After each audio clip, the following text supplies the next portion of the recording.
चीन में एक कहानी है, एक डरावनी कहानी। वे इसे छोटी उंगली की कहानी कहते हैं। कहानी पुरानी है, बहुत पुरानी। ये एक चेतावनी है। कहते हैं कुछ चीजों को अकेला छोड़ देना चाहिए, कुछ रहस्यों को अनसुलझा रहने देना चाहिए। ये छोटी उंगली की कहानी है।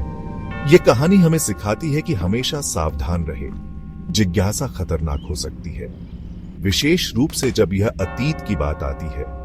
जो चला गया उसे जाने देना चाहिए, लेकिन कभी कभी लोग सुनते नहीं हैं और यहीं से परेशानी शुरू होती है।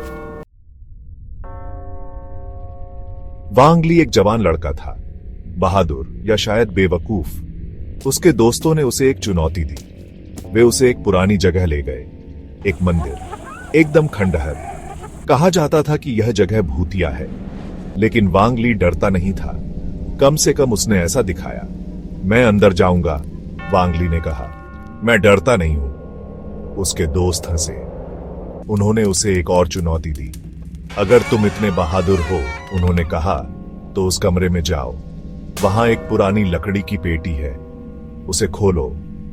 वांग ली को अंदर एक अजीब सी फीलिंग हो रही थी, लेकिन वह पीछे नहीं हट सकता था।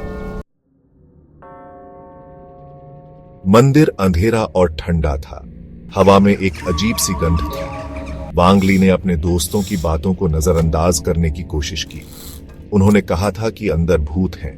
उन्होंने कहा था कि यह जगह शापित है, लेकिन वांग ली ने खुद को बताया कि यह सब बकवास है। वह कमरे में गया। वहां एक पुरानी लकड़ी की पेटी थी, बिल्कुल जैसा उसके दोस्तों ने वर्णन किया था।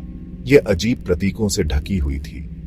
उन्हें देखकर वांग ली को बेचैनी हुई, लेकिन उसने हिम्मत जुटाई।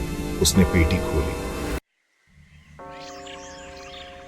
Section 4, the disappearance. पेटी खाली थी। वांग ली निराश हुआ। वह खड़ा हुआ और अपने दोस्तों के पास वापस जाने लगा, लेकिन फिर उसने महसूस किया कि कुछ गायब है, कुछ महत्वपूर्ण। उसने अपने हाथों को देखा। उसकी छोटी उंगली चली गई थी, बस गायब। उसे कोई दर्द नहीं हो रहा था, बस एक अजीब सी झुनझुनी। जहां उसकी उंगली हुआ करती थी, वहां अब सिर्फ चिकनी त्वचा थी। वांग ली घबरा गया। वह चिल्लाया और अपने दोस्तों के पास भागा। मेरी उंगली, वह चिल्लाया, मेरी उंगली चली गई है। उसके दोस्त पहले तो हंसे। उन्हें लगा कि वह मजाक कर रहा है, लेकिन फिर उन्होंने उसका चेहरा देखा। वह सफेद पड़ गया था। उसकी आंखों में दहशत थी।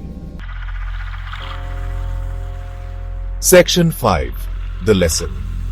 वांग ली की छोटी उंगली कभी नहीं मिली। कुछ दिनों बाद उसकी बाकी की उंगलियां नीली पड़ गईं, और फिर एक एक करके वे भी गिर गईं। वांग ली अपने दोस्तों और परिवार से कट गया। वह उस भूतिया मंदिर में अकेला रहने लगा।